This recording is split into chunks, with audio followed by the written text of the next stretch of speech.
Mark Caro, and welcome to episode 133 of Caropop. Like so many people, we here at Caropop were devastated to hear the news of Steve Albini's death at age 61 of a heart attack. He was a titanic figure in the music world, having engineered, and though he didn't like this word, produced timeless works by such artists as Nirvana, PJ Harvey, The Pixies, Robert Plant and Jimmy Page, and Robbie Fultz. He also was known here in Chicago for working with many musicians who were not that well known, did not have that much money, and yet were able to book time in Albini's electrical audio studio on Chicago's North Side with one of the industry's most supportive, talented engineers, turning the dials and cutting the tape. Yes, tape. His number one priority was to protect and preserve an artist's vision, and he felt digital technology can't preserve it forever, so he kept working with analog tape no matter the extra labor and care involved. This was a guy who put his money where his mouth is, some of that money coming from his poker prowess. He was a musician's mensch who also donated his time and services to good causes, such as the Second City's annual 24-hour Letters to Santa benefit. And of course, he was a trailblazing musician himself with his bands Big Black and Shellac, the latter of which has its first album in 10 years, To All Trains, coming out May 17th on Touch and Go. Live shows had been scheduled. Albini spoke with us for back-to-back Caropop episodes that were posted in January 2022. For the first one, we met inside Electrical Audio amid all his equipment and discussed analog versus digital, whether the digital revolution had been more of a blessing or a curse for musicians, and whether the industry had grown more or less exploitative. In the follow-up conversation, which took place over Zoom days later, we dug into the most famous album he recorded, Nirvana's In Utero. Did he think the controversy over his mixes was overblown? Did he accuse me of not understanding how musicians think? Had he mellowed out nonetheless while remaining constantly insightful? Yes, yes, and yes. This will be a supersized episode combining those two conversations, and we wish we could hear more. We miss you already, Steve. Welcome to Caropop, Steve Albini. Thank you. Thanks for having me.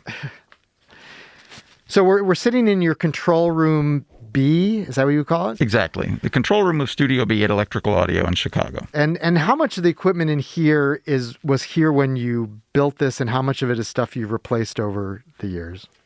The vast majority of this equipment predates the existence of the studio. Like, most of this equipment was in the home studio that I had that was about a mile from here. In this control room, I would say 80% of this control room was moved intact from that little bungalow on Francisco Street to this building when the studio opened. And over time, we've modified and adapted and acquired some stuff, but the bulk of it has stayed the same. And then you have your Studio A control room as well. Same with that? No, Studio A was sort of top to bottom brand new. I had one studio at the house on Francisco Street, and when we bought this building, we bought it with the intent of making two studios in this building.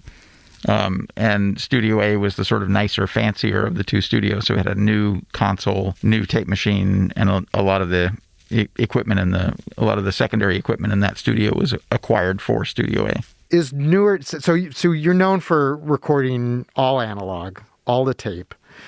Are there improvements in technology with that, or is it just a matter absolutely, yeah. Just even small things like test and measurement equipment now allows you to do refinements of circuits and maintenance that were impossible 50 years ago, for example. There have been improvements made in what you could call generic components, the things that you use to build electronics out of, right? Resistors, for example, are now much tighter tolerances, and the cost of precision has come way, way, way down. So it's now possible to make analog or improve analog equipment to be better than it was in its heyday, as it were. One of the tape machines that we use regularly here is the Ampex ATR tape machines. Those were new in the late 80s. In the mid to late 80s. And since then, there have been techniques developed for refurbishing those machines and optimizing those machines that makes them better than they were when they were brand new. So those machines are now operating, 30, 40, sometimes 50 years after their introduction, they're operating better than they ever were, and they allow you to do better, more accurate recording and playback than you could during their heyday. So is this a moment in time where you could basically make recording sound better than you ever could before? Well, to a given standard, yes. I would say there are certain things certain things are just not applicable to the analog domain. Like people who work in computers for making purely electronic music that is entirely absent a performance component. Like that stuff is just not applicable to the analog techniques. Right. But if you're talking about musicians doing a performance in front of microphones being recorded on a tape machine, you can certainly do a better job of that now than you ever could. Are there certain elements that have sort of gotten better more at a different pace than others, like microphones? Oh, do you want a absolutely. certain era of microphone, but a certain era of speaker or something like that? It's kind of amazing that microphone technology went from being incredibly crude to being nearly perfect in the span of about 30 years. So by the late 30s, early 40s, essentially all of the technologies that are used in microphones had already been developed and documented and in some cases nearly perfected. And so there are microphones that were current in the 1940s or 1950s where you literally can't do better now. Like from a technical standpoint or from an aesthetic standpoint, a lot of the very early microphones were about as good as it gets. Then as technologies and manufacturing techniques improved, a lot of things that used to be rare esoteric technologies or microphones that were difficult to get a hold of because they used exotic materials or exotic construction techniques or whatever. A lot of those now are nearly commodity items. Like you can buy usable condenser microphones that cost $100 now as opposed to $1,000. And you can go to any guitar shop in America and out yourself with a kit of microphones that is serviceable and does a decent job for less than the cost of a single microphone in the analog heyday. Right. So that's one example of a technology that was that matured very quickly, and then the thing that improved over time was the access to those technologies. It used to be that ribbon mics were somewhat esoteric. You didn't see ribbon microphones in every studio, and now there are dozens of companies that make new ribbon microphones along classic patterns or along with respect to the classic designs, but that are now available readily and affordably everywhere in the world. So that's one of the ways that technology has developed, is that the access to it has gotten a lot easier. Things like recording consoles, they started out very simple just because the technology, the electronics of the day were bulky and cumbersome, vacuum tube electronics versus transistor electronics. Then the consoles got more features and they got more compact and you got more channels and that sort of thing. And then in the end of the analog era, you had these massive consoles that could have hundreds of inputs, and each channel had many, many, many redundant features. But then in the digital era, a lot of those features were unnecessary. You weren't using that many channels on the console anymore, and a lot of the console features would be built into a software program like Pro Tools, for example, and you wouldn't need it on the console. So from a sort of pinnacle of massive consoles that would cost you, $250,000 or whatever, to now consoles are very simple and very modest in that they don't have as many channels, they don't have as many features. But because there are fewer channels and because there are fewer features, they can be made to a very exacting standard. And so recording consoles that are being made now can be made to a higher sound quality standard than the sort of general purpose consoles that were made back in the day. Now, some of these consoles were made to a very high standard and they have a classic sound, and they are as good as anything will ever be. And no slight on a beautiful old recording console. But my point is that as technologies change over time and as access to things changes over time, the focus of development changes. Whereas there was kind of an arms race in the 80s or the 90s for a console with the most lights on it and the most buttons on it, so that the recording console could do the most things to the sound. That's not necessary anymore. So now you can concentrate on having a smaller number of channels that sound spectacular rather than a large number of channels that were, every one of them was like a utility knife or whatever.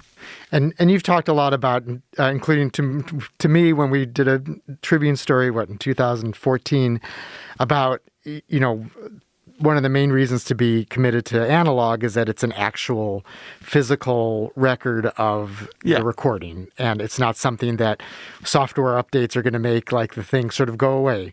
Yeah. And sort of basically a lack of belief in the stability of a digital product. Do you think, are there other aspects of digital recording that you've liked though, and that have sort of improved the overall quality of what music sounds like or recordings sound like? There are different paradigms of recording. In the digital world, the features of a digital system are entirely about manipulating the sound after it's been recorded. That is, the recording of the sound is considered the beginning of the process. Right.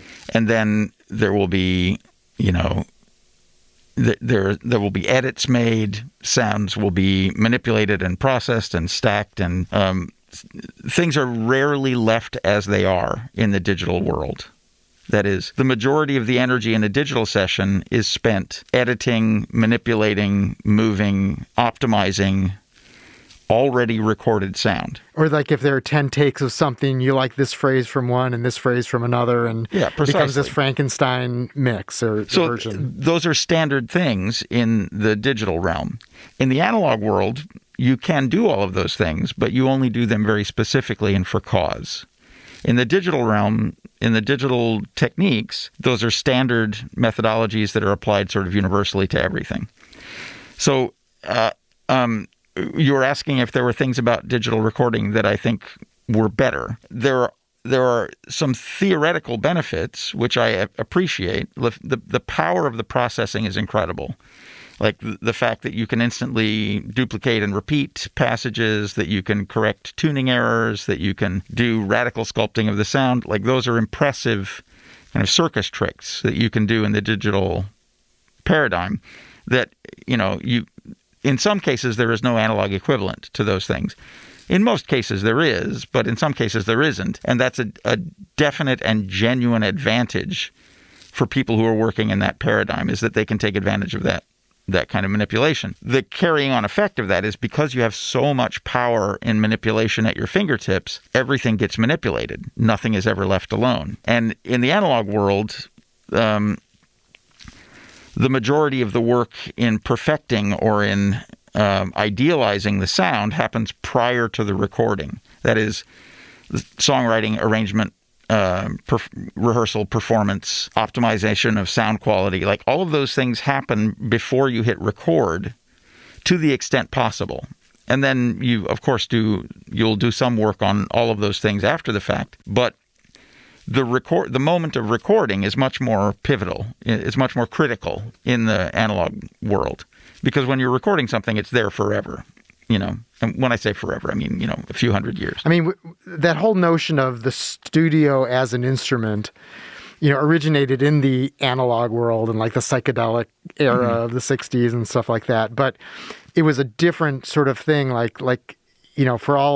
For all of how advanced Sgt. Pepper was considered at the time, like those are pretty low-tech effects they were using. What people don't appreciate is that a lot of those psychedelic effects were practical effects, like the equivalent of, singing through a cardboard tube or whatever. Like a lot of the effects, a lot of the things that were done to abstract the sound were done in real time, were done in the real world. They weren't purely electronic, or they weren't technical solutions in most cases. Like running the vocal mic or the guitar through like the Leslie keyboard speaker or something like that. Yeah, and all of those sort of practical things, you can do those in the digital paradigm, but there are, much more aggressive manipulations done every day in the digital paradigm.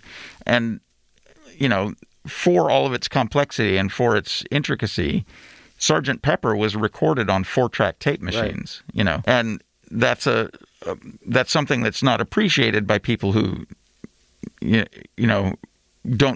wouldn't think of beginning a session without sort of infinite tracking available to them. So, do you get artists who come in and they say, you know what, we have our ideas, but we want to use the studio as an instrument, and we want to kind of experiment around. Like, does that work with you and your approach? I'm perfectly willing to conduct a session that way, but bearing in mind the era that we live in, where everyone has a studio on their laptop, where they can do all of these studio-specific experimentations, coming into a studio where you're paying for the time in order to experiment, in order to fiddle around with things at random, is a money-losing proposition. It's an inefficient way to spend what is becoming a very scarce resource of a studio budget.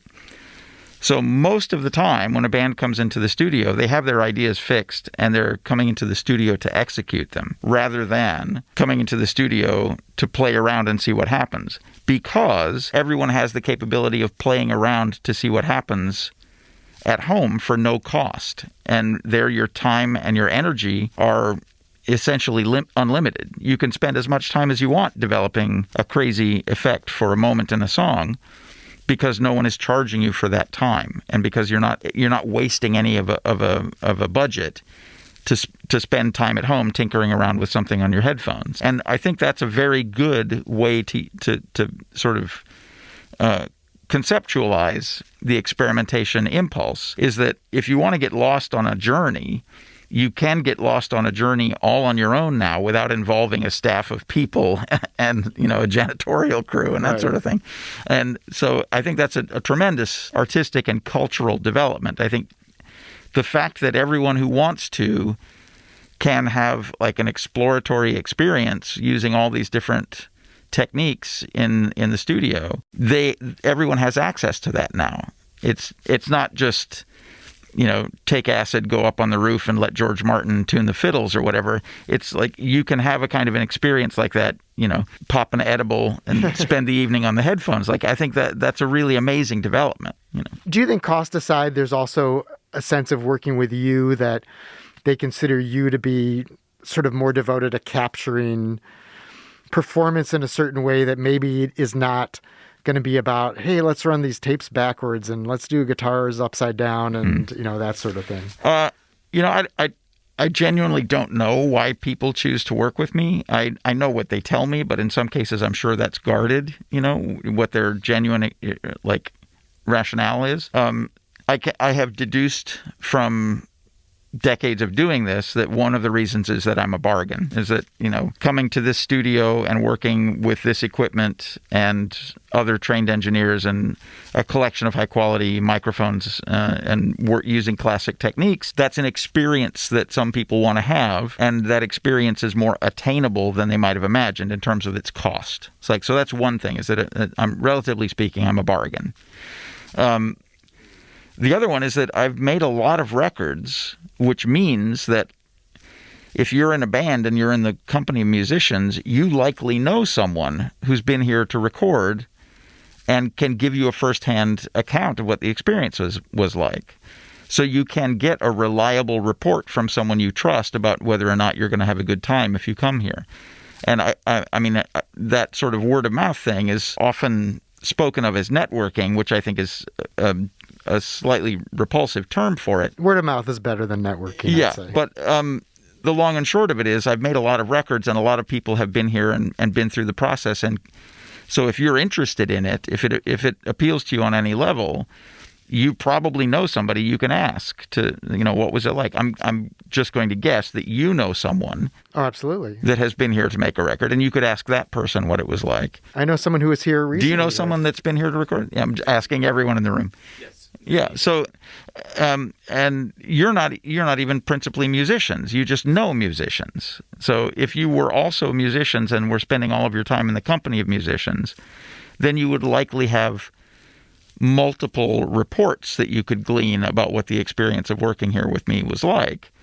And so you could evaluate that more fairly than if you just imagined the experience of working with some other engineer whose name you've read on the back of records, but you have no direct or even indirect contact with. Like, if you read a name on the back of a record and you imagine, oh, I wonder what it must be like to work with this person in this studio. In most cases, you would have a hard time finding that out. With respect to me, it's trivial. Right. You know? I mean, at the same time, I'm sure there are a lot of people who are like, hey, this guy did, the Pixies and Nirvana and PJ Harvey and the Breeders and, he was in Big Black and Shellac and, just start naming your resume. I would imagine you get a fair number of people who come in and they say, oh, I want this sound because you did this. And I'm wondering, do they tend to come in and say, I want that Steve Albini drum sound or that guitar sound or something like that? And then there are other people, obviously, who are doing completely different music who don't want that. Yeah, again, I only can go by what people tell me. And it's certainly the case that some people who make music that is idiomatically similar to other records I've done would want to be treated similarly. And that makes perfect sense to me, in the same way that, if you like Greek food, you go to a Greek restaurant. That makes perfect sense. I'm always surprised when people mention records that I've worked on that have meant something to them. And the reason that I'm surprised is that they typically mention a record that would not have been expected from the kind of music that they make. Like there'll be a filthy, grungy heavy metal band, for example, where they're all, sort of character actors playing the part of a heavy metal band. Right. And two of them will mention this album that I did with Joanna Newsom, who's a harpist and a folk singer, right? Or someone in a fairly conventional, straightforward band will mention some of the experimental music that I've worked on as being important to them. And I think that speaks to the fact that people's tastes are much broader and much more Catholic than they're given credit for. Generally speaking, people don't just listen to one kind of music. If you take anybody's iTunes playlist and scroll through it, you're going to be surprised, based on what you know about that person and their taste, you're going to be surprised by a significant amount of it. And I think that's kind of a great development of the sort of technological era we're in, is that you can go down these weird rabbit holes and find the weirdest shit, that wow, it turns out I really like Senegalese guitar players. Right. And now I'm going to go find a whole bunch of Senegalese guitar music to listen to. Or turns out I think I really like Cambodian pop music. So now I'm going to go find a whole bunch of Cambodian pop music.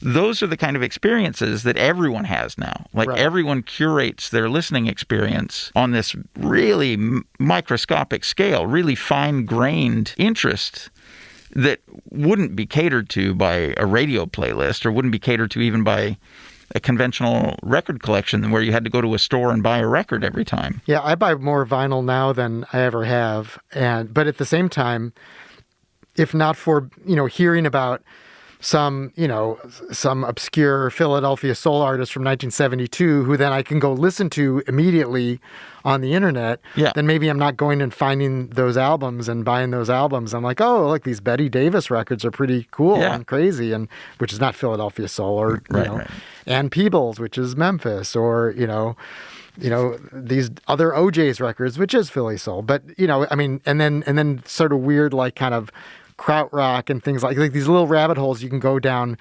because it's on these streaming services, YouTube. But at the same time, then you kind of go back to the analog source if you're me, or you don't if you're a lot of people. One thing that I find curious is that when I was first getting into music in the beginning of the punk rock era, there were outsider fringe artists even within the outsider fringe that I was a part of, right?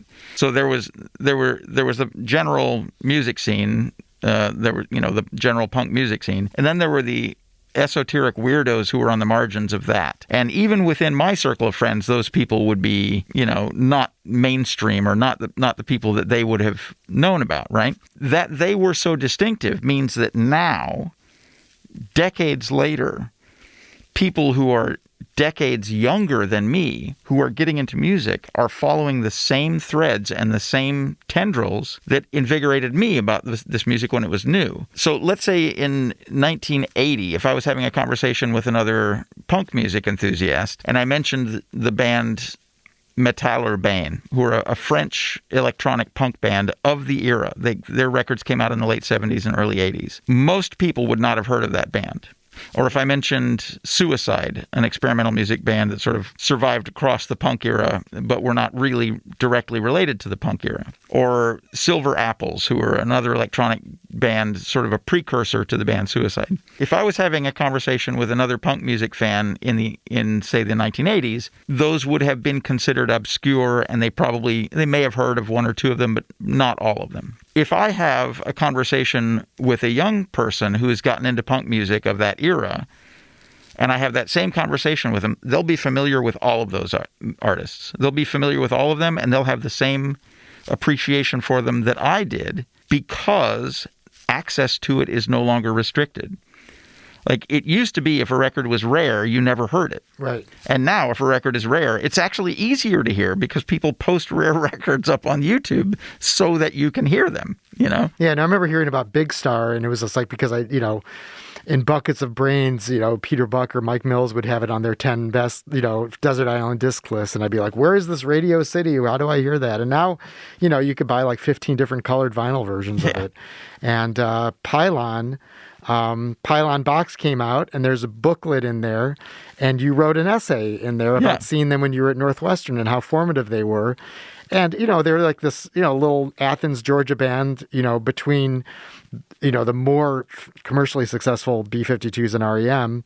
And I mean, I knew them, from then, but by the first exposure I had to them was the REM covering Crazy. Mm. But you had a very nice essay about that. And now it's like, it's big box with a book and colored vinyl or not colored vinyl stuff. And Pylon is like sort of this form, it's kind of a building block of that music. But if you were to find musicians who are active contemporaneous with Pylon, especially underground musicians in the South, like from Georgia, North Carolina, every one of them would have pointed to Pylon as being like a leading figure in the underground music scene in the South during that era. Every single one of them. Yeah. They, as notable as you could be in that scene, they were an extremely notable band. They never achieved sort of mainstream commercial penetration, so it takes something like the collective will of all of those people to get them the kind of attention that they warranted because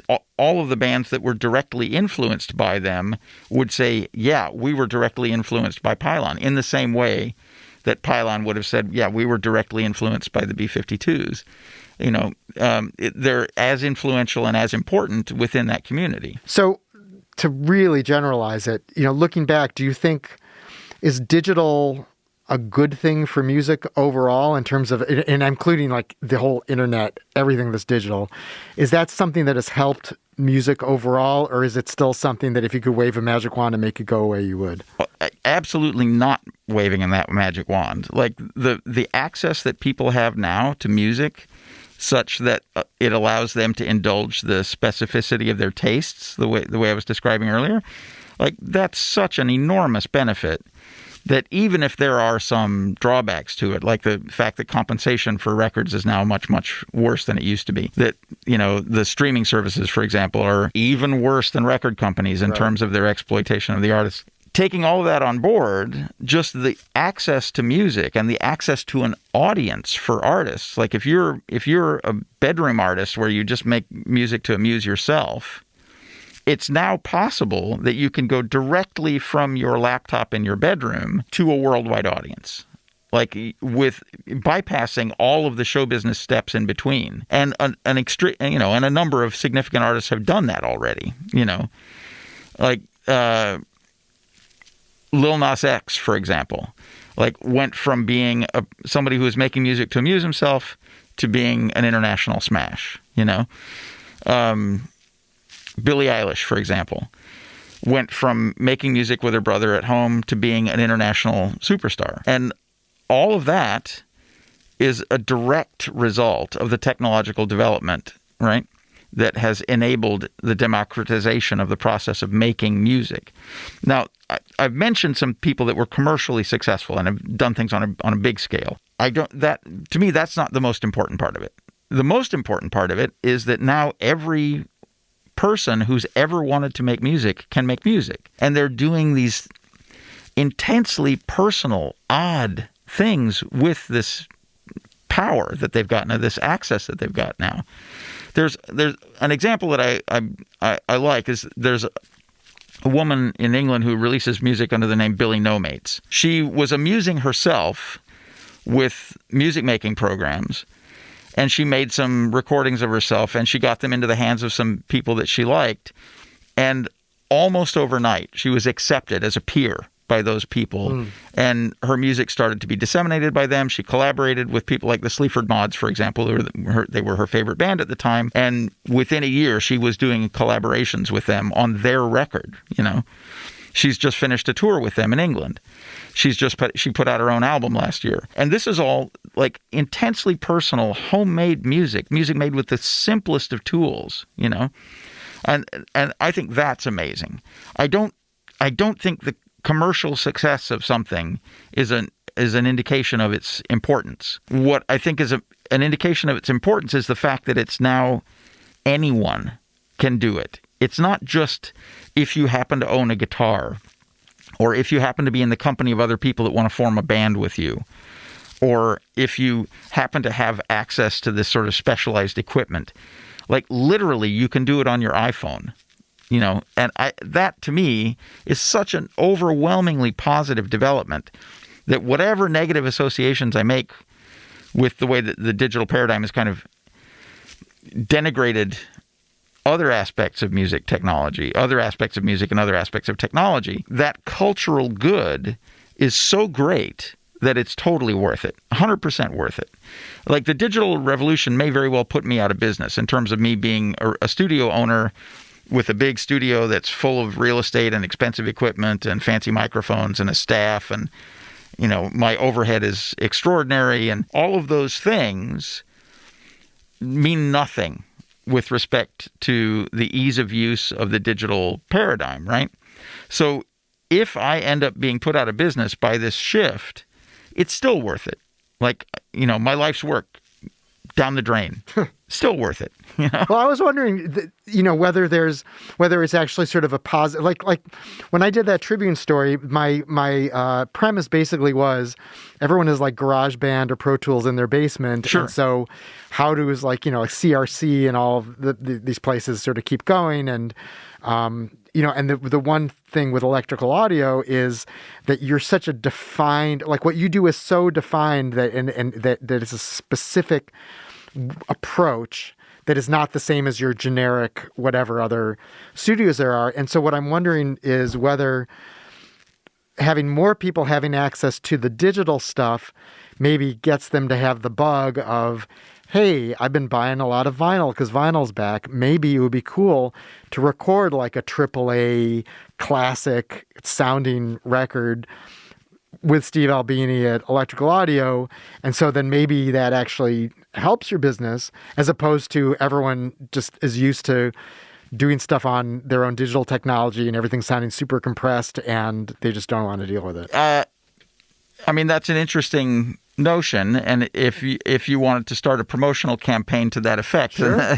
By all means. I think people don't think about things in that way. I think people can hear the results of their work, and they're either happy or they're dissatisfied, and they can hear the results of doing things along using classic processes and techniques, and they can imagine extrapolating themselves into that scenario. And I think that resonates with people on a very base level. I don't think it's nearly as intellectual a process. I don't think there's as much strategizing about it as you're making out. It's more a matter of, I play in a 3-piece rock band. All of my favorite records were recorded simply, and here's a place where we can do precisely that.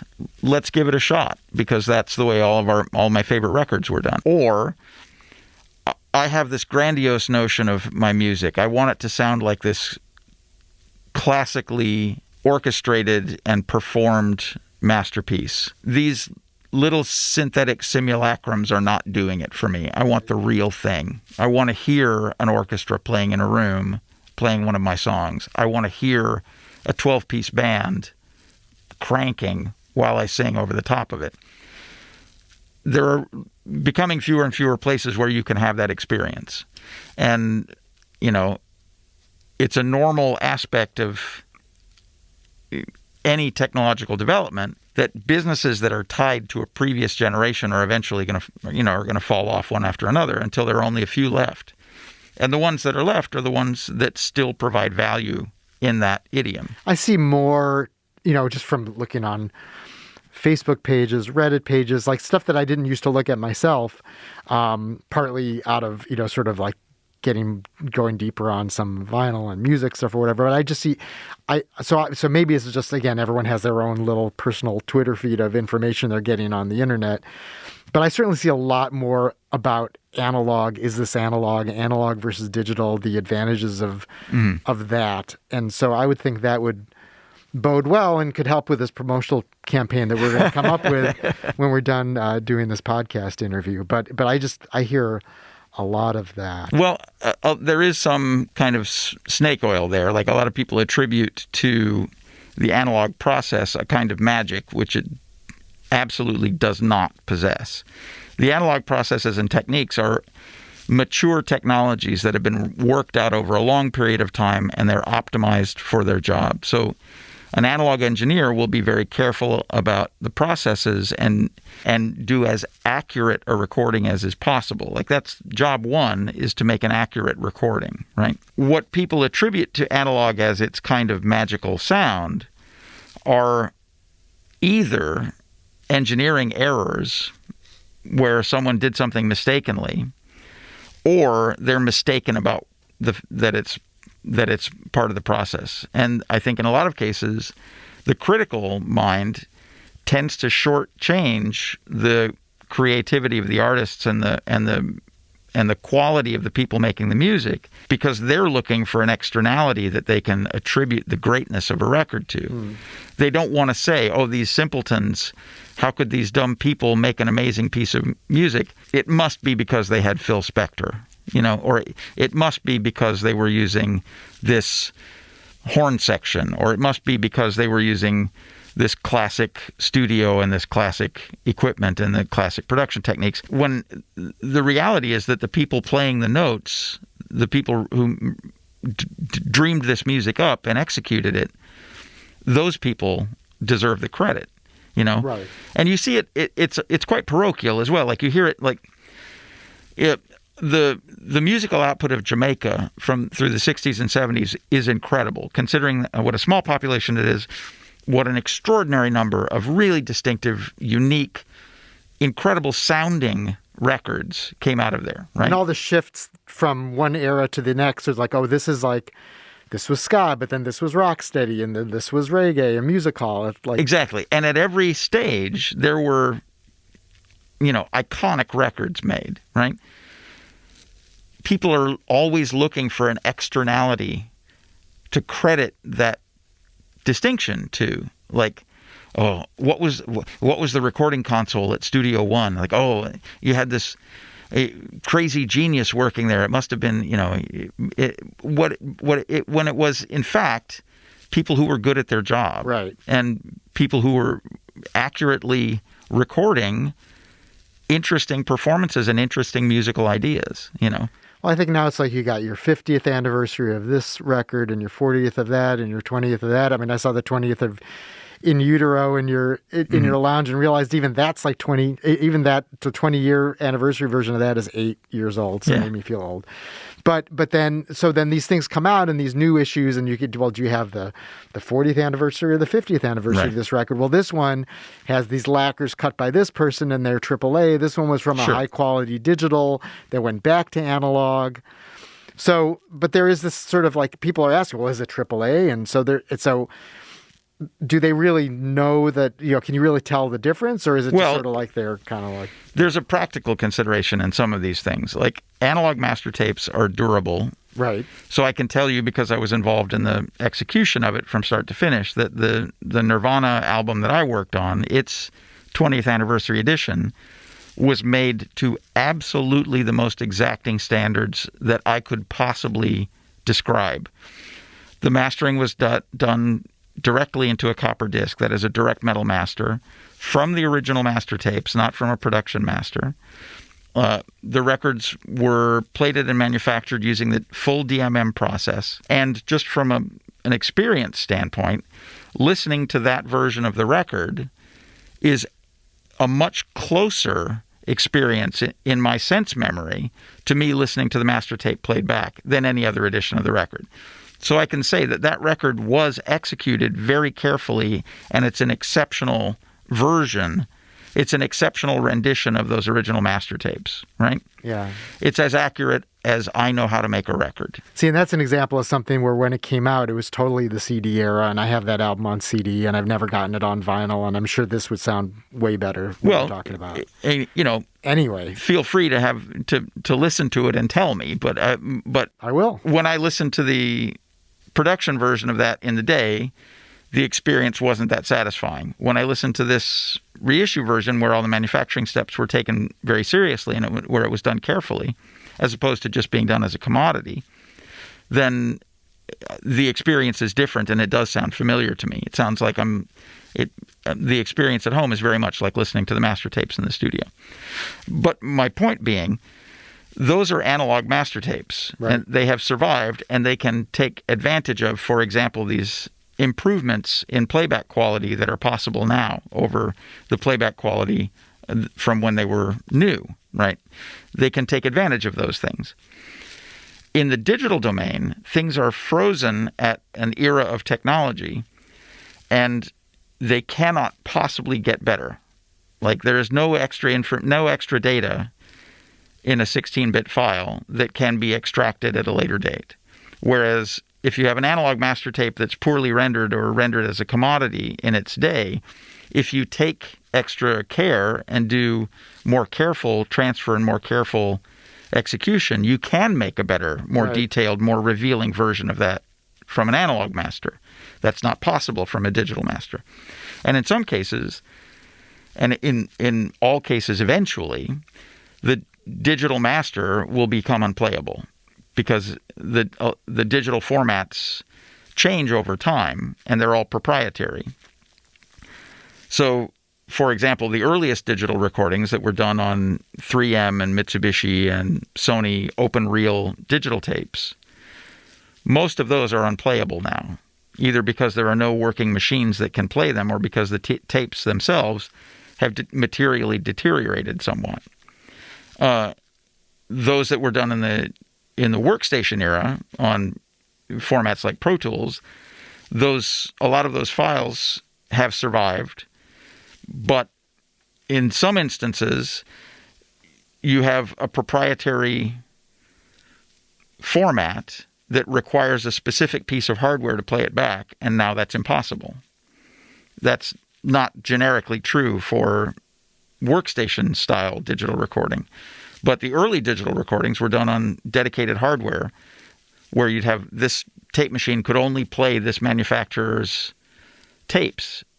So if you have a master on this format, you can only play it on one machine in the world, Right. And that's not true of analog tapes. Analog recordings are universal. It's a mature technology that's open sourced, and you could literally build a tape machine in your garage if you wanted to, and it would work just as well as a tape machine that was built in a factory. Yeah, I guess the digital people, I'm guessing, would say, well, but when you make a copy of the digital, it's exactly the same anyway, so it doesn't really matter as long as you can keep making copies that are updated. But yeah, but no one is doing that. No one is making these endless series of digital updated copies of master tapes or of masters. No one is doing it.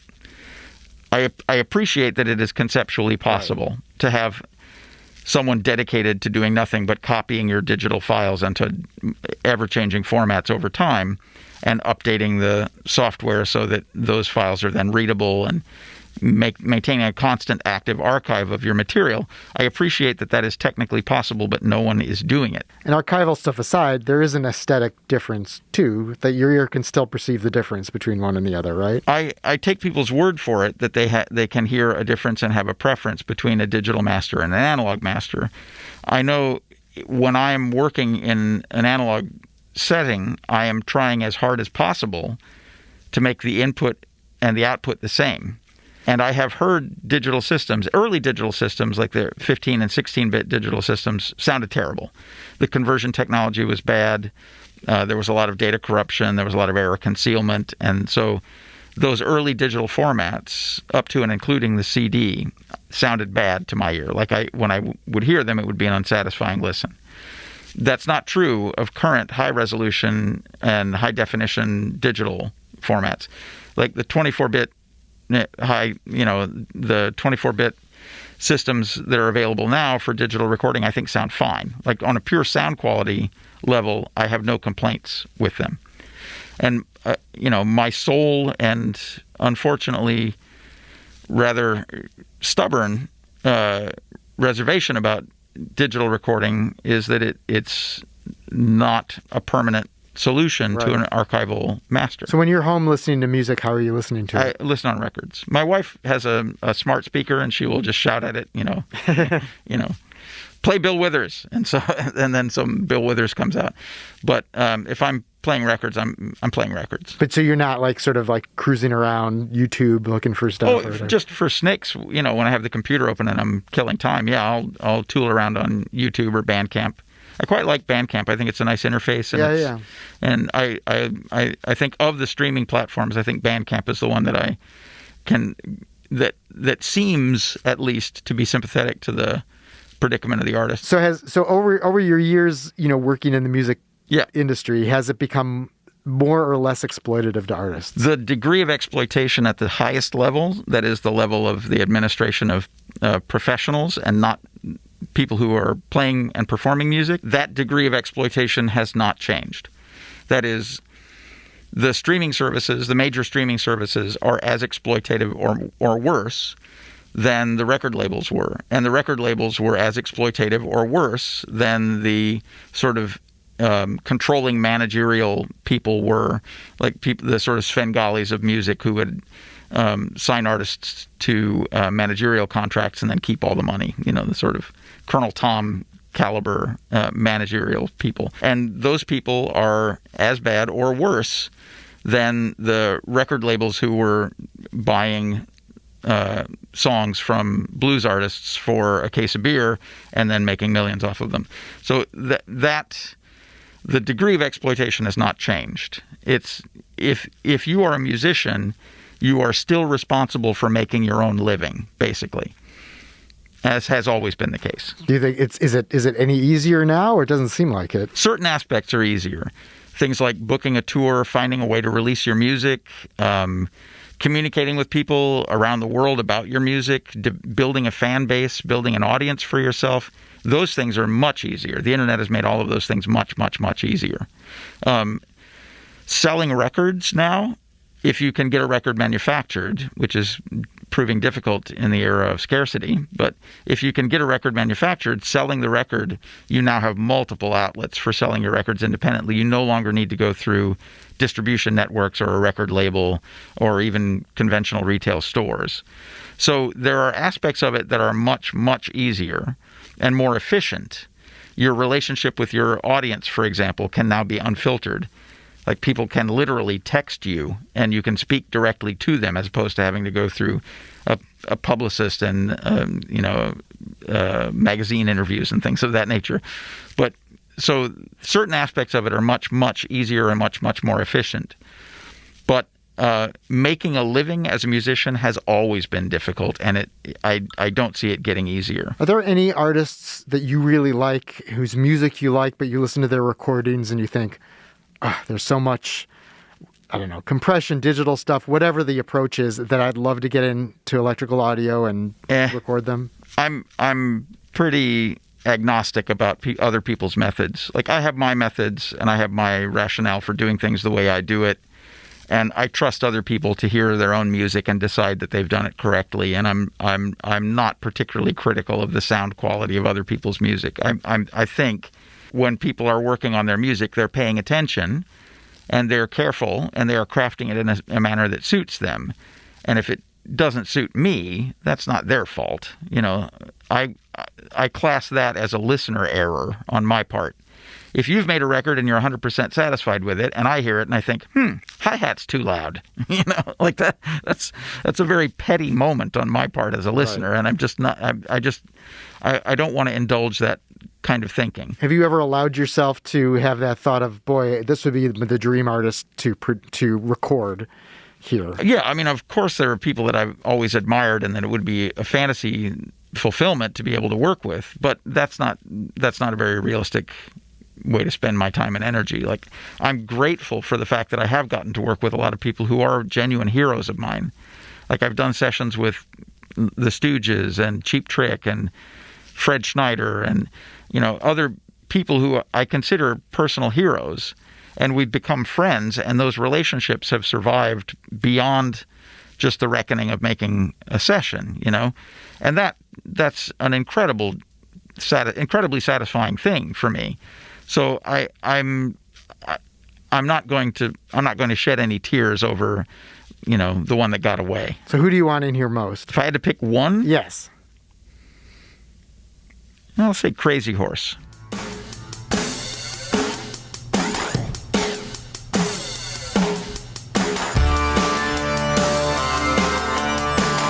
So I wanted to get back with you about, because you were talking about the In Utero 20th anniversary, and you were saying that's the one that feels the most like what it felt like when you were in the room.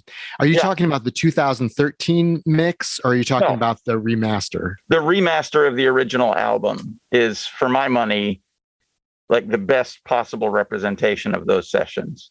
The remix album that was done in 2013 was an attempt by the surviving members to sort of broaden the experience of that record for people who were already intimately familiar with it. Like, well, let's see what it sounds like if we stick that extra guitar solo in there, or let's see what it sounds like if we add that backing vocal we got rid of, or, there was a percussion track we gave up on. Let's throw that in there and see if it's see if it's a value, like that sort of thing. Basically just like stepping through the record and making a different choice at certain junctures where there were active decisions made. Like, some stuff just plays out normally. Like, you've got a 3-piece band with, a vocalist.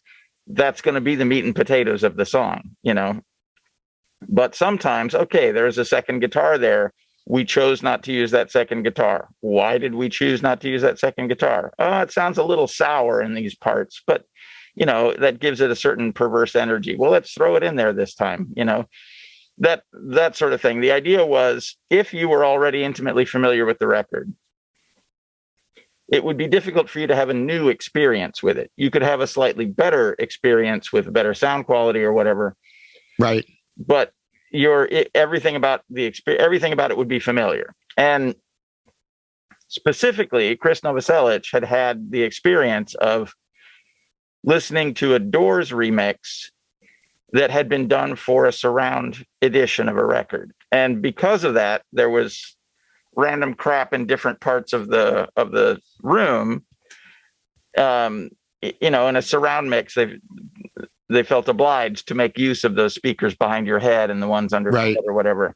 So they were just sort of randomly sticking elements in those speakers. And so Chris Novoselic had the experience of listening to a record that he was intimately familiar with and hearing something new.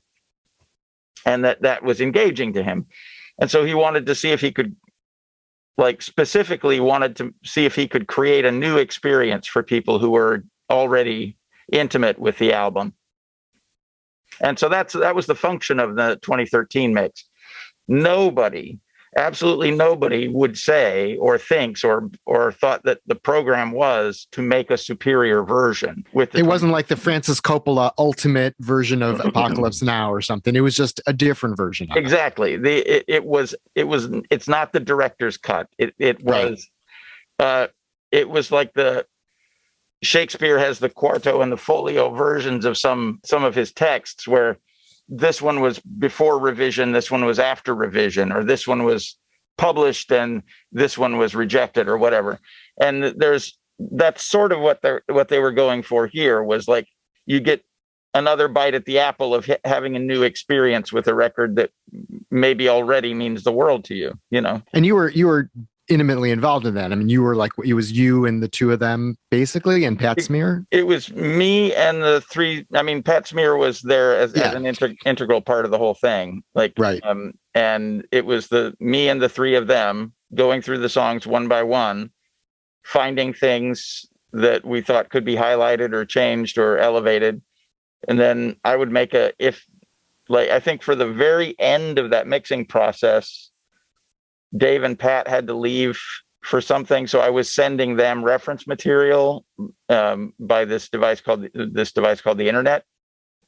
And they would listen to it and, put commentary and give us advice. And then we would take those comments on board and make another edition, another version, and then send that off to them for revision. And so it was a more cyclical process at the very end. It was a more iterative process at the very end. But for the beginning, they were all three sitting on the couch, exactly the same way they had been 20 years earlier, like telling me what to do, basically. When this idea was proposed to you, what was your feeling about it? I'm game for anything. Like if, there's a weird perspective that people who are in the audience have, where they feel like their take on a band's output is the legitimate one, and that the band shouldn't interfere with their experience of the band's music. And I come at it from the other perspective of being in a band my whole life and knowing that my band internally is going to have a logic that will allow us to reach some conclusions or decisions. And what other people outside that group have to say about it, it means fuck all, So my perspective has always been, you get to do whatever you want with your own band. And if the general public has an opinion on it, or if critics have an opinion on it, or music historians, or an undergraduate, with a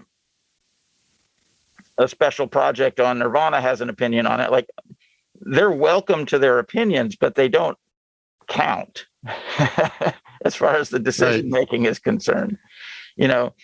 So when the members of the band who are in the band want to do something with their band, they get to do it, Right. And I'm happy to help. And the idea of revisiting this material, was there something, given just all of the talk about the mixes and stuff at the time, was it kind of refreshing for you to sort of go back to this and go back to those tracks just to try to reassemble it? I mean, the remix project had a very specific goal, which was to create something new and something slightly different from the original recipe. So like Dumb loses its cello part from the part of it, and everyone's like, where's the cello? Exactly. Like sort of denuding something of a decoration reveals something about the structure, things like that. But so that was the brief, was to do something different on each song, even if it's something marginal. Just find another avenue that wasn't explored and give it a shot, So that was the brief on the remix album, and I was happy to do it. But at every turn, the thing that impressed me was how good the raw material was. Like the performances were fucking fantastic, and the sounds that the band dreamed up for themselves to execute this music, like their choices were really great and invigorating. And the overall quality of the project, like I was just struck with that over and over again. Like, you guys did a great job on this record, Right. And as far as like the critical stuff about me being involved and my aesthetic not being appropriate for the band, I mean, that's all bullshit. That was bullshit in the beginning. It remained bullshit.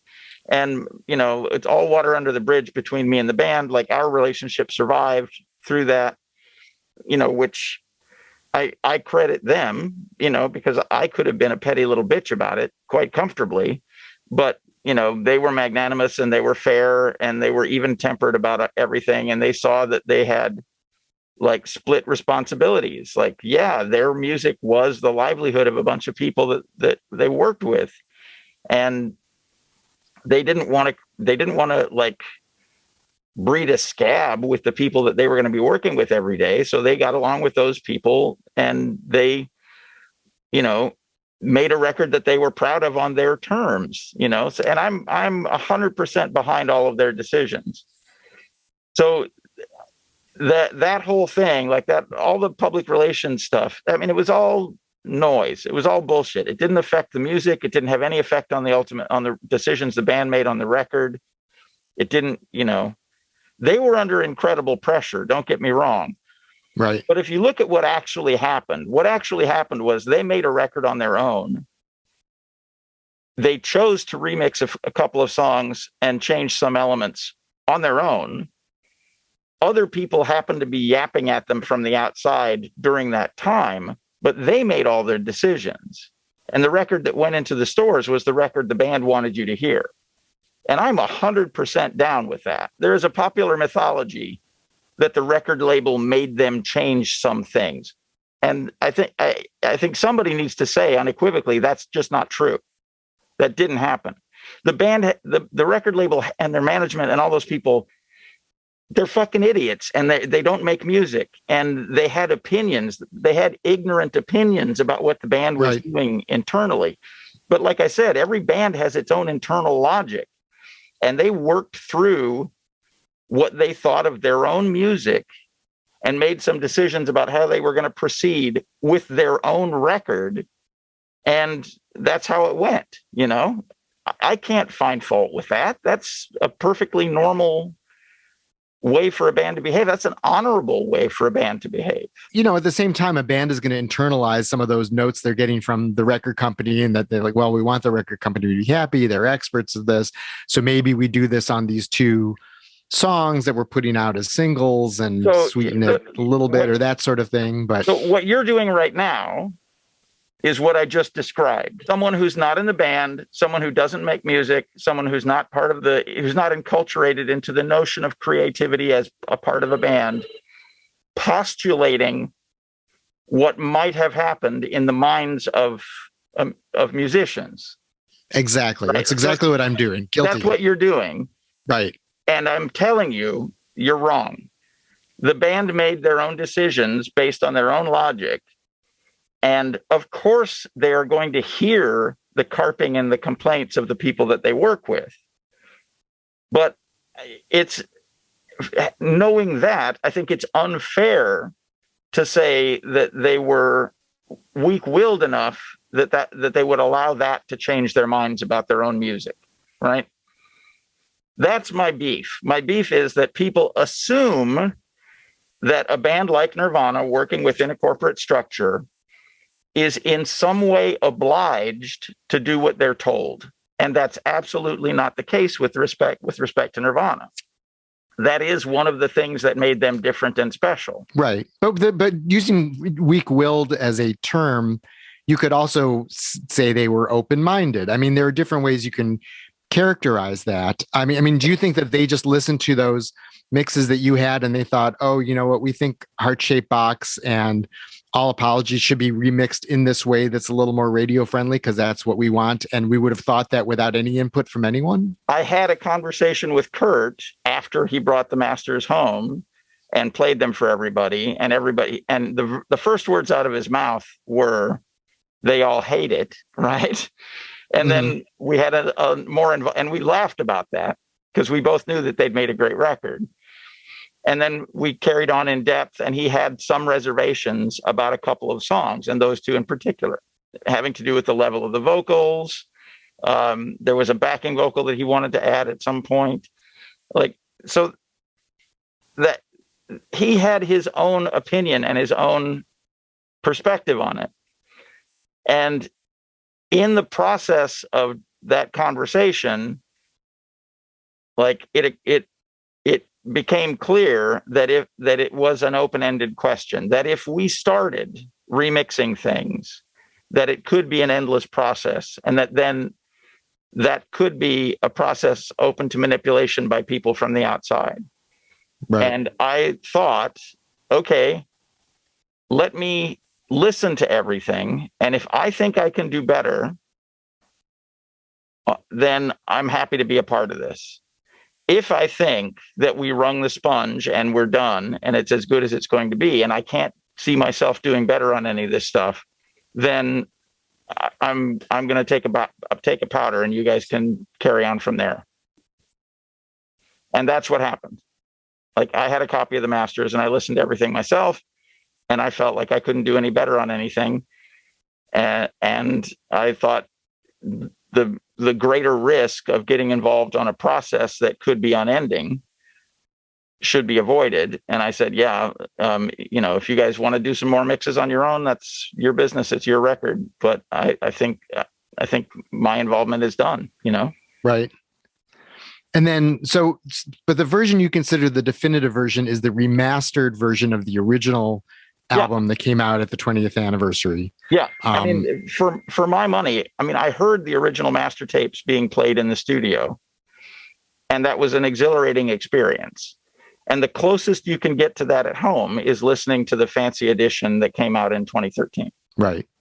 And then it included your original mixes of Heart-Shaped Box and All Apologies, which to me are pretty exciting to listen to, especially because, you've heard the other one so many times. Well, but Heart-Shaped Box, it's like, I'm like, oh, I hear exactly sort of what the two value systems that are sort of in conflict here, because the vocals are drier, they're farther back, but the guitar just kind of bursts in both songs. The guitar really bursts out of you and hits you in a visceral way that it doesn't on the other versions. And there's kind of this texture to the tones and the feedback and everything else.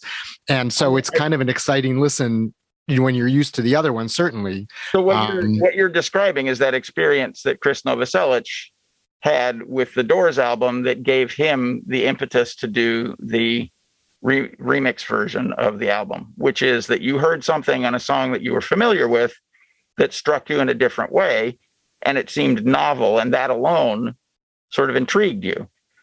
And I'm not being shy when I say, I'm not being demure when I say that.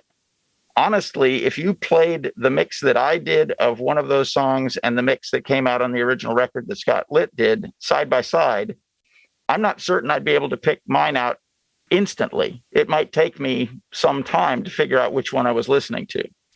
Now, having said that, I'm not into, I didn't spend a lot of time internalizing that record. I didn't spend a lot of energy on that record the way I would have if I was a pure fan. So I'm not a nostalgic person by nature, so I haven't spent a lot of time in the interim reviewing it. But I don't think the differences are as big as everyone is making it out to be. And when you listen to them side by side, it certainly doesn't seem like one of them is trash and one of them is gold. They seem like alternate perspectives on a session that was by itself quite, pretty self-defining. Like when you listen to any version of any of those songs, they sound sort of a type. They sound like they're in the same family.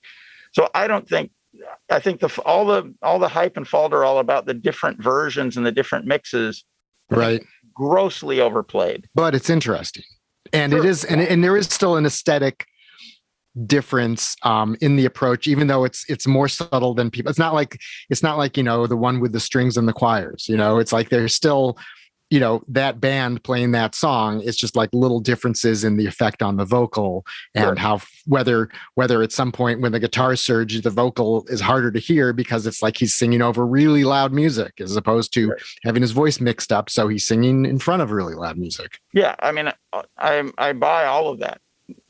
But my point is that I don't think the differences are as dramatic and as critical to either the success or the failure of the project as everybody made out at the time. Was that a sort of pivotal project for you, just in terms of you figuring out where to? You've always had it seems to me you've always had a pretty good sense of where you are in the whole music industry, but this was you being as close to that sort of machinery and the recording industry as you've been. And I'm wondering whether you sort of looked at that as sort of a pivotal point on, okay, this is how I relate to this, and this is what works for me, and this is what doesn't. Well, if you look at the timeline of the records that I'd been working on up to that point and post, you'll see that I worked on a lot fewer big label records after that. Right. So, and I think that's sort of a marketplace decision. Like the market has spoken. Like the big record labels were not interested in buying the potential problems of having me work on a record. And so, post that album, my working life was reverted to sort of the way it had been leading up to that point, where it was mostly underground bands, independent labels, independent bands operating completely independently. I mean, very few big label projects after that. And that seemed, at the time, it seemed intentional on the part of the people who were making those decisions. And I know for a fact that some people were told specifically that they weren't going to be allowed to use me on their records. So that's another data point there. Did that piss you off? No. It's their money. They can spend it on whoever they want. I mean, if you take the big picture, and it seems a little crazy because you record things quickly, the stuff sounds good, and you're not taking points on it. And so you're a relative bargain compared to these other. Hold on a minute there. Producers. What you just described as an aggregate benefit, like all of those things are net negatives in the mind, going back into the mindset of the mid-90s record boom, right? The more money you can spend on a record, the better, because that means you're a player and you can spread that money around within the industry and you can buy the favor of everyone who gets some of that money, right? It's not your money as a record executive or as a project person on the record. You're spending money that won't cost the label anything because it's coming out of the band's pocket, right? Right. So you are incentivized to spend as much money as possible, right? Because it's the more money you spend, the bigger a player you are, the bigger a splash the record can make in its advanced publicity. The bigger it is seen as an event when that record comes out within the industry. Making a cheap record is an insult to those people, right? So you've described things that to us in the real world, in the practical, like sort of having to pay our own way manner, those things are benefits. It costs less to make a good record. The record sounds pretty good. It doesn't need to be fiddled with after the fact. Like, I'm not extracting any additional payment from the band. Like, all of those things seem good to you because you're a normal, rational person. Right. But in the mindset of a record executive in the 90s, what that means is I'm not going to be able to dole out largesse for this record. I'm not going to be able to become the favorite client of a studio manager.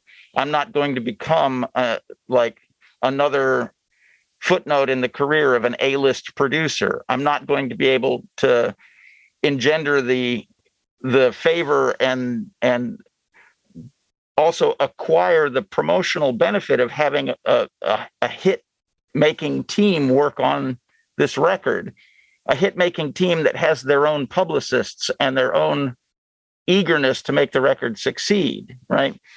So that's the schism there, where you and I in the real world see the way that I do things and the way that I prefer to work as being a net benefit to the band.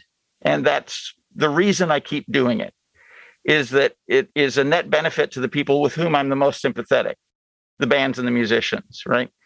They get the most out of a relationship with me because they're not spending extra. The records are relatively cheap to make.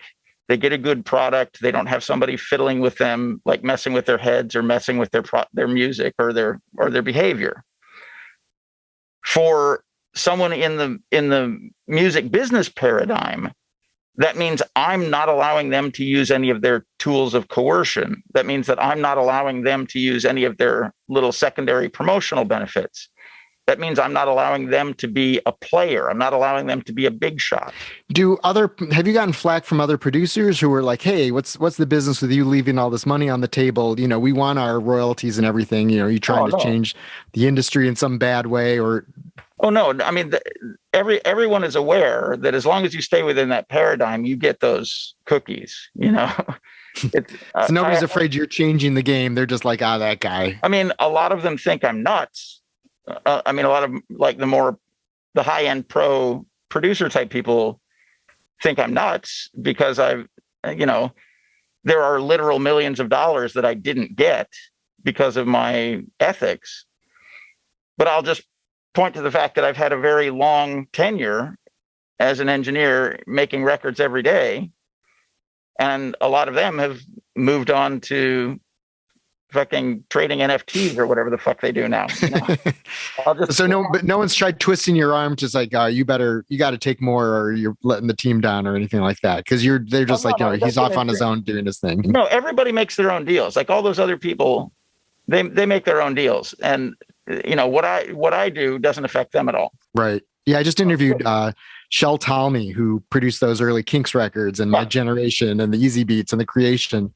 And he was taking points, I'm pretty sure. I mean, I think that was his vision of what the producer is. You're taking control of the band, and you're bringing in Nicky Hopkins and Jimmy Page, and you're doing this, this, and this. And of course, you're responsible for it. And he speaks in a way where he's responsible for it, which is a contrast to the way you speak, which is, I'm here to let the band be what they can be.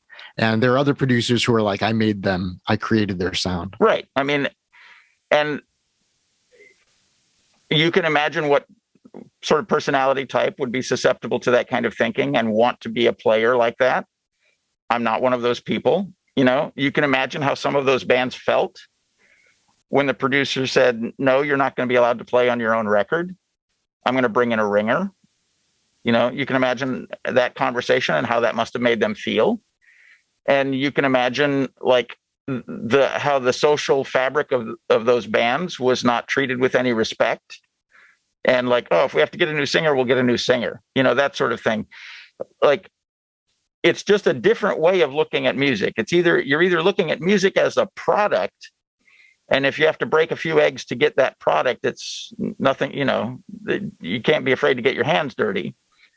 Or you're looking at the bands and music as culture, and those relationships as personal relationships, as significant as marriages and family. And the music is an expression of that culture and of those relationships. So whatever the music is ultimately secondary to the long arc of those relationships and that part of culture. And that's right. The way I look at it. Like, I see the bands and their music and their relationships and the culture as the product. That's what we're working on. We are working on a project to advance culture using these relationships and these bonds and this boundless creativity of people that is this innate function of the human experience, right? That's what we're working on. I'm not trying to make a hit single, I have genuinely no interest in the commercial success of any of the music that I work on. I think that is a kind of a curiosity, and at times it tells you something about the rest of the world when some things become popular. But that's absolutely not a metric that I care about. And it's absolutely not a goal of mine to achieve some certain status. And because I've avoided all of those perversions of this culture that I'm a part of, that I'm embedded in, that I'm surrounded by, right? Then I've been able to keep at it for decades, where most people get burned out fairly quickly. Like they have a clever gimmick. They run that gimmick a few times. They have a few hits. They kick their heels up, live on the royalties, and I've just never wanted to be a part of that. I've never wanted, that way of looking at music as a product. And it just belittles all of these people who are my peers and the people that I've become friends with and the people that I admire on so many levels.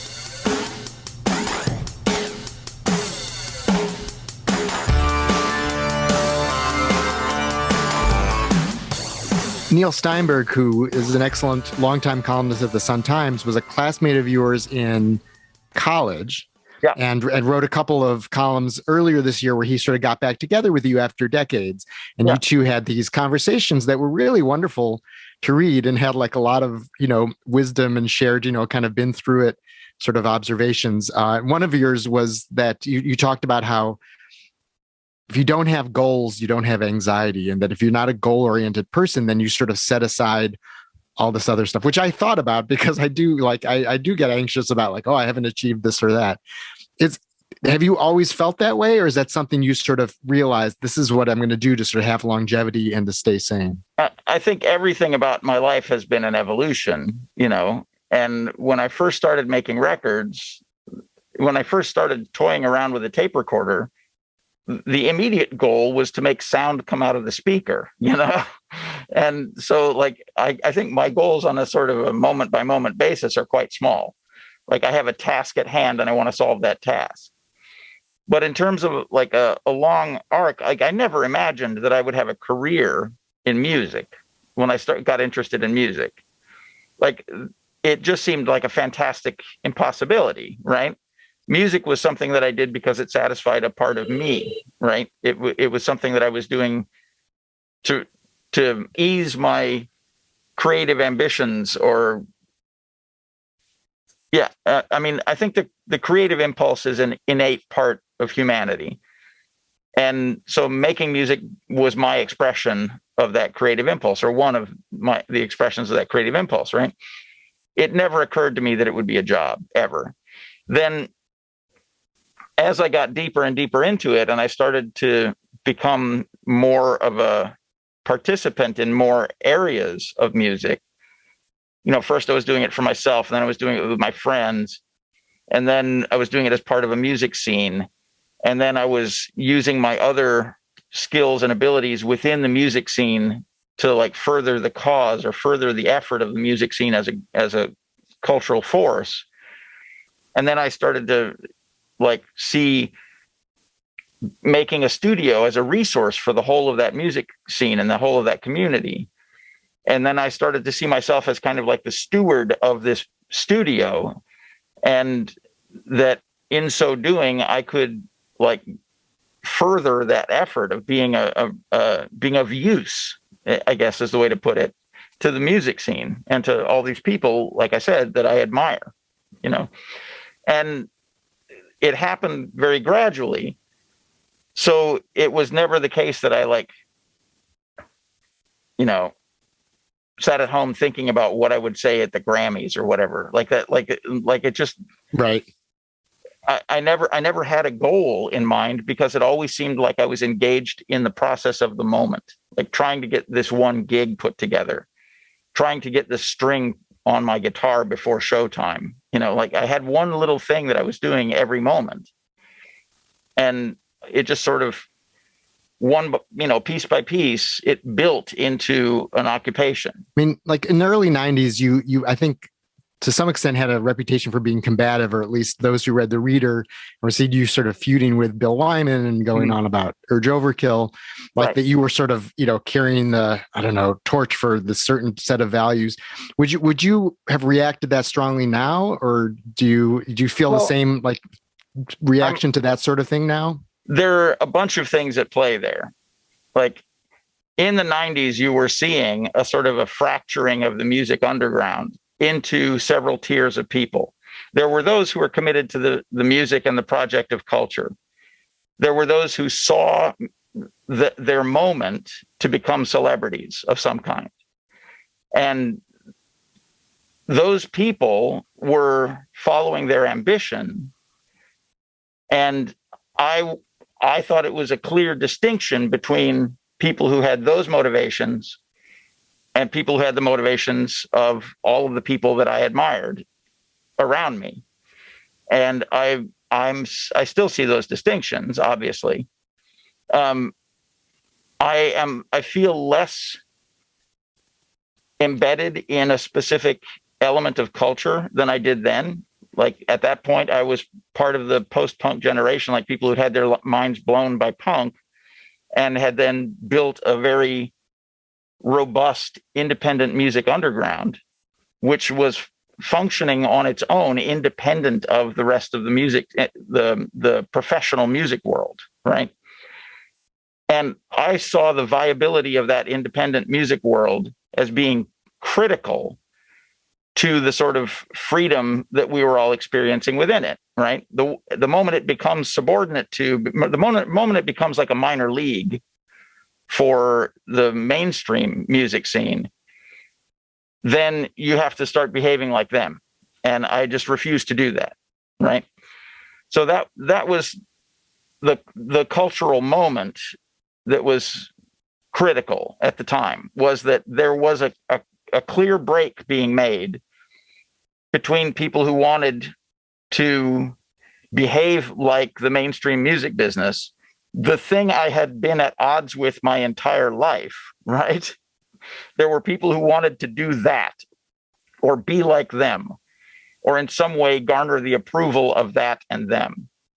And then there were the other people who were happy tooling along in the independent world, in the underground, which was a perfectly viable, self-sustaining economy, right? Like you could live a comfortable middle-class life, only ever playing clubs, only ever releasing records on small labels. It's not the case that you either go broke in the underground or you make it big in the mainstream. That's a false paradigm. That's an absolutely false dichotomy that was created as a manipulative tool to convince people that they should graduate into the mainstream music scene out of the underground. And like, I think my life in music, this studio, which has had a very long tenure, the bands I've been in, the record labels I've been associated with, all of those are evidence that I was right, that the independent music scene, that the underground, that the non-professional class is a perfectly viable existence. You can keep doing it forever. It can be your whole life, right? And it puts a lie to the idea that you have to make it big or you're going to disappear and be trash. Well, and a lot of this was happening very close to home because in, Chicago, like 93 or around then, you got Smashing Pumpkins breaking out and Urge and Liz Phair. So that was sort of represented, one set of music that was not what you were doing. At the same time, a lot of great bands also wanted to make it big and wanted to write themselves a Cadillac or something like that. And they still ended up making good music. So there's the ambition part, but then there's still the music part. And it seemed like you were down on the music because you thought it was coming from the wrong place. And I'm wondering if you would still feel that way trash. As much. It was also trash for what it's worth. You didn't like any of it then, and you don't like any of it more now. I have grown to appreciate Liz Phair's first album, and especially how important it was to women in the music scene at the time. And I think that as a statement of a woman navigating, as she described it, Guyville, I think that was an important statement, and the record has its value, right? It didn't appeal to me. That's not important. It wasn't for me, So, that would be a revision in my perspective. And I mean, the other thing is, I don't think it's not specifically the fact that I don't like something shouldn't make other people feel bad about it, and that some music doesn't appeal to me just means that it doesn't appeal to me. And I can have sort of meta music reasons for not liking something. I think everyone does. But usually you can tell just from listening when something is bad. But your feeling was like if a rock critic embraces that stuff, that there's something corrupt about that person's thinking, or that's how it came. No, not de facto. It's when there is an orchestrated effort to achieve public success as opposed to creating something of merit and having success appear, right? Right. When you put the cart before the horse, when you have a team of publicists, and when you have a high profile, payola placement of your band on gigs, and when you have like all these careerist moves being executed, you've given the game away, right? You've told us what matters to you. What matters to you is success and popularity on mainstream terms. What doesn't matter to you, clearly, is the music that we have to endure on the way to you achieving some kind of celebrity. So did you think that like Billy Corgan didn't care about the music as much, or did you just not like it as much? The emphasis on career was an insult to those of us who thought a career in music would be associating yourself with all of this stuff that had been suppressing our end of culture forever. It's like joining the Republican Party, right? If you say that what you want is equality and generosity of spirit and a welcoming society, and your tool for doing that is to join the Republican Party, then you were lying about that first bit. You know.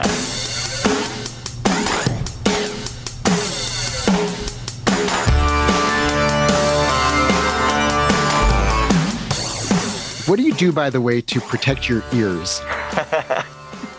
That's actually a really interesting topic. I limit the exposure of my ears to loud noise, but not in musical settings. So, for example, whenever I'm not in the studio, if I'm out in the public, if I'm out in the world and subject to like wind noise, like if I'm on my bicycle, I have earplugs in. If I'm in a chattering group environment, like if I'm at the airport or if I'm in, when my band is on tour, I'm wearing earplugs basically the whole time when we're in the van, which can be noisy, or when we're in a group setting at a club or whatever, when I'm around other people sound checking or, any noisy environment, I'm wearing ear protection, just regular earplugs. But when you're actually on stage with your band, you're not wearing any ear protection. Yeah. We don't play at crushing volume. My band, Shellac, does not play at crushing volume on stage. We don't have on-stage monitors for a start. We just use our own amps, and there's typically a vocal monitor behind the drum kit. So we can hear, Todd, our drummer, can hear the vocal cues, and we can hear ourselves generally well enough from the PA and from that monitor that we don't need individual monitors. And that's true whether we're on a big stage or a small stage. So our stage volume is comfortably low. And the other benefit of that is that because we're not using monitors, it sounds the same everywhere. We're not beholden to whatever capabilities of the monitor system there are. And your hearing is good still? I guess. No hearing test that should tell you otherwise. Yeah, I'm strategically avoiding having my hearing tested and calibrated because I don't want to be introducing doubt into a process that so far I've been able to manage. I'm certain my hearing is not as acute as it was when I was in my 20s or whatever. No one's is. Like right. When you hit 24 or 25, your hearing starts to deteriorate a little bit for everyone. But there is a very specific thing that I do. I focus my attention on the elements that I know need to be carefully placed when I'm mixing something, for example. In the same way that you can touch something and know it's there, or use the tips of your fingers to feel the contours of it, right? You can focus or like if you see something out of the corner of your eye or in your general field of view, you can tell it's there. But if you focus on it using the most sensitive part of your visual spectrum, like the most sensitive part of your vision, you can see more detail in it, right? There is a similar method of hearing where you hear something, you can hear it passively and kind of crudely, or you can focus your attention on it and listen to it in detail. And that's something that I've been doing sort of for my whole career, but I do it now very acutely for those elements that I think might be affected by just normal aging. Right. So high frequency detail, small balance decisions, like where you have, 1 or 2 dB difference between elements, There are ways that you can focus your attention on those elements that mean that you won't be making gross mistakes. And then you also you rely on other people that are working on the record as well, like the other people that, if the band says that they hear a funny anomaly, you don't blow them off and say, you don't know what you're talking about. You concentrate on what they're drawing your attention to. And then you can find the problem that caught their ear as well, Right. So that's part of the culture of making a record, is like, you have to be willing to take other people's hearing on board. Like, if someone says they hear something, you have to believe them and then look for it, Right.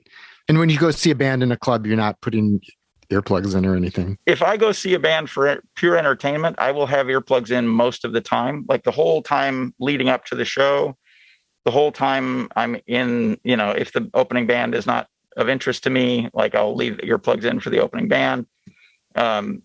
If it's a band where I want to sort of be overwhelmed by the experience of the music, I'm not going to be wearing hearing protection to watch a band like that. But I will wear hearing protection, like in all other noisy environments. Like, I play poker for part of my income, and I wear earplugs at the poker table. And I do that for a number of reasons. One, it focuses my concentration on what's happening, and I'm not distracted by the chatter and the noise. Most of the time, I'm sitting at a table full of assholes whose conversations I do not want to engage in. There are often, if I'm in, this isn't the case during the COVID era, for example. Like, I'm not going to casinos to play poker during the COVID era, but except for a trip to the World Series of Poker during a relative lull in case counts and after everyone had been vaccinated. Like, I'm not in a casino environment very often these days, but when I did have to regularly go to a casino to play poker, the general noise of a casino can be kind of overwhelming. So I was always wearing earplugs there. And then when I'm traveling, like I said, on an airplane, in an airport, in a crowd, on a bus, whatever, I'm always wearing earplugs in those environments. Yeah. A friend of mine years ago said, I'm going to this poker game that Steve Albini has this poker game. You should come play. And I'm like, I am not doing that. I'm so not going to go lose my money in that situation, because that's absolutely what I would have done, because I don't really play much. Well, then it's a shame you didn't come. But yeah, I know, exactly. I could have helped fund, one of the next albums or something. But he was probably talking about a very casual poker game that's been running for many years. That's very low stakes, very social poker game that unfortunately during the pandemic, we haven't been able to do it in person very much. But there is an online expression of it as well, which I think is quite charming. I like the way things like that have sort of moved online as a kind of a placeholder for the real world experience. Thank you so much. I really appreciate you talking to me about all this stuff. I always like talking to you. It's just there's a lot there and a lot to think about. And I appreciate you continuing to fight the good fight for, good audio and good music, not necessarily in that order. So thanks again. That's all for episode 133 of Caropop. Thanks so much to Steve Albini for his immense contributions to music, culture, and the general spread of wisdom, creativity, and empathy. Shellac's new album, To All Trains, comes out May 17th on Touch and Go. You can order it at touchandgorecords.com. Caropop is produced by Chris Swake. For mere $24, you can become a Caropop friend and help keep this thing going. Please contribute at caropop.com. Your support is much appreciated. I'm Mark Caro. Please follow Caropop on Twitter, X, and Instagram at CaroPopcast. You can follow me as well at Mark Caro, at MarkCaro. Please share this episode, subscribe, tell your friends, and tune in again next week for another Caropop conversation. Thanks.